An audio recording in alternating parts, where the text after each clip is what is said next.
Hi friends, first of all ரொம்ப நன்றி நம்ம சேனலை சப்போர்ட் பண்ணுற ஒவ்வொரு நண்பர்களுக்கும். ஸோ நாளை மார்க்கெட்டுக்கான ஒரு வியூவை பார்த்துடலாம். First position. ஸோ காலையிலே வந்து கொஞ்சம் ரொம்பவே கஷ்டமாயிடுச்சு காலையில் இந்த ஒரு கேப்பை பார்த்து.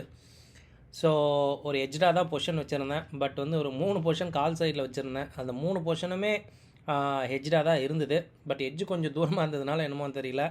ஸோ அது கொஞ்சம் ஒர்க் ஆகலை. ஸோ காலையில் வந்து பார்த்திங்கன்னா காலையிலே ஃபஸ்ட்டு மார்க்கெட் ஓப்பன் ஆனதுமே செல் பண்ணியாச்சு. ஒரு 10,700 வந்து லாஸு.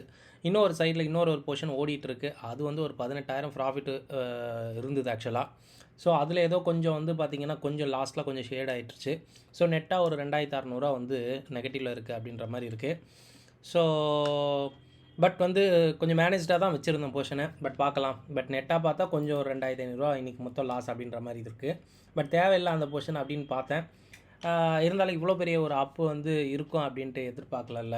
ஸோ ஒரு லெசன் தான், வேறு எதுவும் கிடையாது. அண்ட் இன்றைக்கி கேப் அப்பு சொல்லவே தேவையில்லை. ஒரு சூப்பரான ஒரு கேப் அப்பு.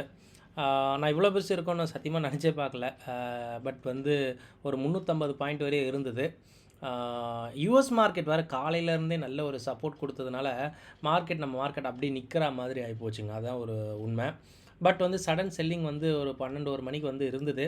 ஸோ அப்போவே கொஞ்சம் வந்து மார்க்கெட் கொஞ்சம் கரெக்ட் ஆகும்னு பார்த்தேன். பட் ஆகலை. பட் எனிவே நான் இங்கே ஃபஸ்ட்டு கேண்டில்லே நான் கொடுத்தாச்சு. ஃபஸ்ட்டு 9:15க்கே என்னுடைய கால் சைடில் இருந்த அந்த பொசிஷன்லாம் க்ளோஸ் பண்ணிட்டேன். பிகாஸ் அது வந்து பார்த்திங்கன்னா லிமிட்டட் ரிஸ்க் ஸ்ட்ராட்டஜி தான். பட் இருந்தும் வந்து பார்த்திங்கன்னா என்னுடைய ரேஞ்ச் எங்கேயோ போச்சு. ஓகேங்களா, எங்கேயோ போயிடுச்சு அப்படின்றதுனால அது வந்து பார்த்திங்கன்னா வச்சுருக்கிறது வேஸ்ட் இல்லை. ஸோ வைக்க இன்னும் டெபிட் தான் அதிகமாகும் அப்படின்றதுனால bank Nifty, Fin Nifty, mid cap நிஃப்டின்னு நினைக்கிறேன் 3த்தையும் வந்து கொடுத்துட்டேன். ஓகேங்களா, 3 என்னமோ ஒரு ஒன்றுத்தில் ஒரு 3000 என்னமோ லாஸ்ன்னு நினைக்கிறேன். ஸோ அந்த மாதிரி தான் இருக்கும். பட் நடுவில் இருந்தால் ஒரு 15,000 வந்து தேறி இருந்திருக்கும். பட் வந்து இல்லை அப்படின்ற மாதிரி ஆகிடுச்சு. ஸோ ஓகே, நோ ப்ராப்ளம், நம்ம வந்து நெக்ஸ்ட் ஒரு ட்ரேடில் எடுத்துக்கலாம் அப்படின்ட்டு விட்டாச்சு.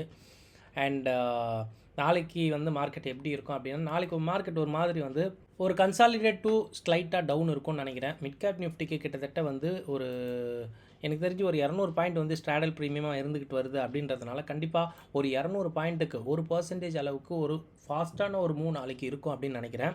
ஸோ கம்ஃபர்டபுள் ஐவி என்ன சொல்லுது அப்படின்னா கொஞ்சம் டவுன் சைட் போகும் அப்படின்னு நினைக்கிறேன். இது நான் எதிர்பார்த்தது தான்.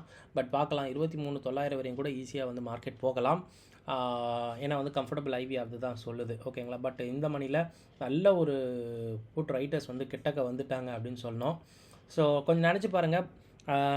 ஐ திங்க் வியாழக்கிழமை நினைக்கிறேன். வியாழக்கிழமை மத்தியானம் வரைக்கும் இதே ஃபின் நிஃப்டி 23,050 100 என்னமோ இருந்தது. 100 நினைக்கிறேன், 100 150 கிட்டே இருந்தது எனக்கு தெரியும். ஏன்னா அப்போ நான் ஒரு பொசிஷன் எடுத்திருந்தேன். இன்றைக்கி காலையில் 24,150 கிட்டே இருக்குது. ஒரு 1000 பாயிண்ட் வித்துன்னு ஒரு நடுவில் ஒரு டே, இன்றைக்கி ஒரு நாள். ஸோ இவ்வளோ ஒரு பெரிய ஒரு மாறுதல் அப்படின்னு சொல்லும்போது அந்த அதானி நியூஸ் எல்லாம் வந்து பூசி முழுங்கியாச்சு அப்படின்ற மாதிரி தான் இருக்குது இந்த எலெக்ஷன் ரிசல்ட் வரவே. ஸோ இதை நான் அப்படி தான் பார்க்குறேன், வேறு எதுவும் இல்லை. பட் நல்ல ஒரு புஷ்ஷு. இந்த புஷ்ஷு இருக்குமா அப்படின்னு கேட்டிங்கன்னா எனக்கு தெரிஞ்சு பெருசாக இருக்காதுன்னு நினைக்கிறேன். இதுக்கப்புறம் அவன் செல் பண்ணிக்கிட்டு தான் இருக்காங்க. எஃப்ஐ செல் பண்ணது இன்றைக்கி கூட தெரிஞ்சுதுங்க, நல்லாவே தெரிஞ்சுது. நீங்கள் போய் நல்ல ஸ்டாக்கெல்லாம் போய் பார்த்தீங்கன்னா ஏறினது நல்லாவே இறங்கியிருக்கிறது தான் உங்களுக்கு தெரியும். ஓகேங்களா, ஸோ இது ஏற்றுறது வந்து பார்த்திங்கன்னா 50 ஸ்டாக்கும் ஒன்றா ஏறினா தான் மார்க்கெட் வந்து ஏறுதுன்னு அர்த்தம். பட் இங்கே சடனாக வந்து மார்க்கெட் ஃபால் ஆகுது அப்படின்னா அங்கே செல்லிங் இருக்குதுன்னு அர்த்தம். ஓகேங்களா, ஸோ 50ல் 10 ஸ்டாக்கை மட்டும் நல்ல ஒரு 3% ஏற்றிட்டு மார்க்கெட்டை நிற்க விட்டு மிச்சம் 40 ஸ்டாக்கை வந்து செல் பண்ணால் வேலை நடக்காதில்ல. மாருதி ஆட்டோமொபைல் ஸ்டாக்லாம் நீங்கள் பார்த்தீங்கன்னா நல்ல ஒரு 1.5-2% ஏறி இருந்தது. பட் ஈஓடியில் பார்த்தீங்கன்னா அது நெகட்டிவாக வந்துருச்சு அப்படின்னு சொல்லும்போது அதில் செல்லிங் இருக்க தான் செய்யுது அப்படின்றத நம்புகிறேன். அண்ட் எஃப்ஐயோட டேட்டாவை பார்க்கும்போது இன்னும் நமக்கு வரல ஆக்சுவலாக. இது இன்றைக்கி ஈவினிங் ஒரு 7:30 மணிக்கு மேலே வந்துடும். ஸோ செக் பண்ணி பாருங்கள் எஃப்ஐயோடைய இண்டெக்ஸ் ஃபியூச்சரில் அவங்க என்ன மாதிரி விஷயங்கள் கையில் எடுத்திருக்காங்கன்ட்டு. இங்கே இண்டெக்ஸ் ஃபியூச்சரில் அன்றைக்கி ஃப்ரைடேவே ஒரு 3000 கோடிக்கு வாங்கியிருக்காங்கன்னா ஈஸியாக 300 பாயிண்ட் நிஃப்டி நவுந்துடும். ஸோ அந்த 300 பாயிண்ட் தான் இன்றைக்கி நவுந்துருக்கு அப்படின்ற மாதிரி நான் பார்க்குறேன், வேறு எதுவுமே இல்லை.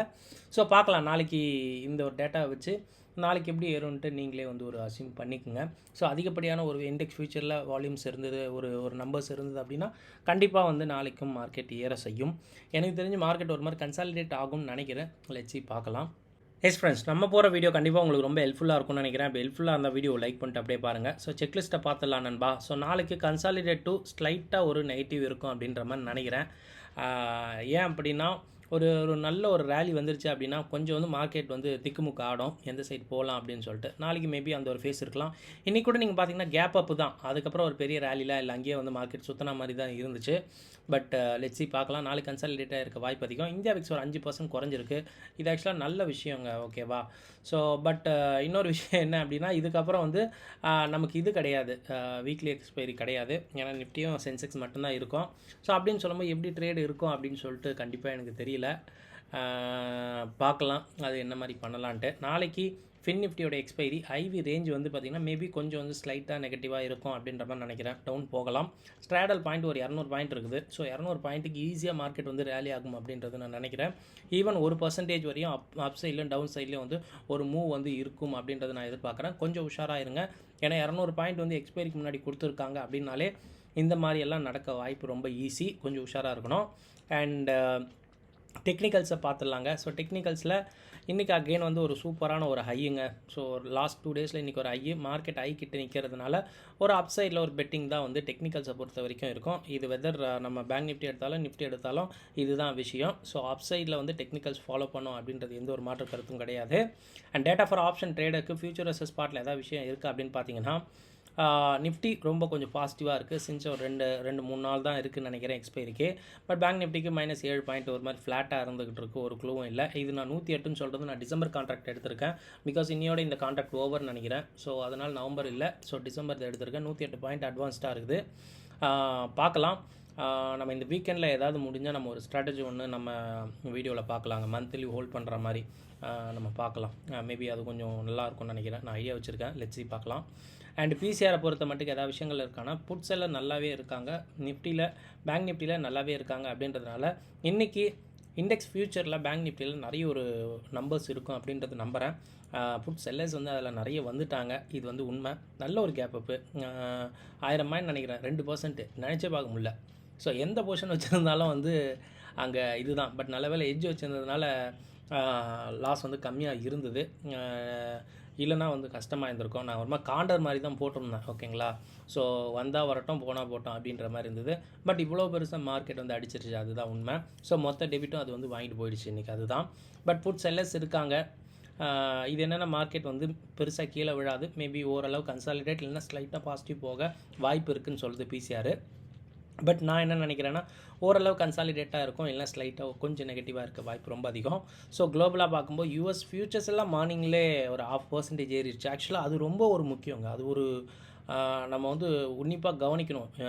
இந்த மாதிரி ஃபியூச்சர்ஸ் வந்து பார்த்திங்கன்னா 0.5% ஏறுறதுலாம் ரொம்ப பெரிய விஷயம், ஓகேங்களா? அதுவும் யூஎஸோட ஃபியூச்சர்ஸ் ஏறுது அப்படின்னா அது எல்லா ஏஷியா மார்க்கெட்ஸையும் 0.5% ஈஸியாக ஏற்றிடும், கேப் அப்பே கொடுத்துரும் அப்படின்னு சொல்லும்போது அங்கே எங்கேயுமே செல்லிங் கிடையவே கிடையாது, ஓகேங்களா? ஸோ அதனால் நல்ல ஒரு சாலிடாக இருந்தது.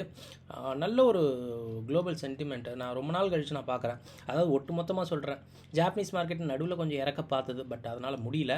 பட் யூஎஸ் மார்க்கெட் நல்லா ஹோல்ட் பண்ணவே எல்லா மார்க்கெட்டும் ஓரளவு சூப்பராக பர்ஃபார்ம் பண்ணுச்சு. நம்ம மார்க்கெட் அது வந்து எக்ஸ்ட்ராவாக பூஸ்ட் பண்ணிடுச்சு அப்படின்ற மாதிரி நினைக்கிறேன், ஓகேங்களா? வேறு எதுவும் இல்லை. ஏன்னா எலெக்ஷன் ரிசல்ட்டு அந்த ஒரு நியூஸு ப்ளஸ் வந்து குளோபல் சென்டிமெண்ட் நல்லா இருக்கவே மார்க்கெட் நல்லா ஸ்டிப்பாக வந்து பிடிச்சிருச்சு அப்படின்னு சொல்லலாம். ஸோ நம்ம மார்க்கெட் நாளைக்கு என்ன ஆகும் அப்படின்னா அதுதாங்க. ஸோ எக்ஸ்பைரி இருக்குது நாளைக்கு ஃபின் நிஃப்டியோடைய இண்டெக்ஸ் எக்ஸ்பைரி, அடுத்து பேங்க் நிஃப்டி சென்செக்ஸ்னு சொல்லிட்டு டெய்லி ஒரு இண்டெக்ஸ் ஃபீச்சர்ஸ் எக்ஸ்பைரி இருக்குது.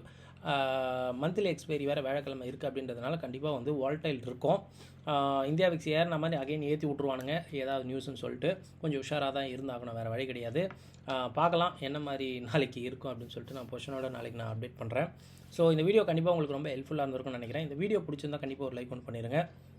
தேங்க்யூ. ஜெய் ஹிந்த்.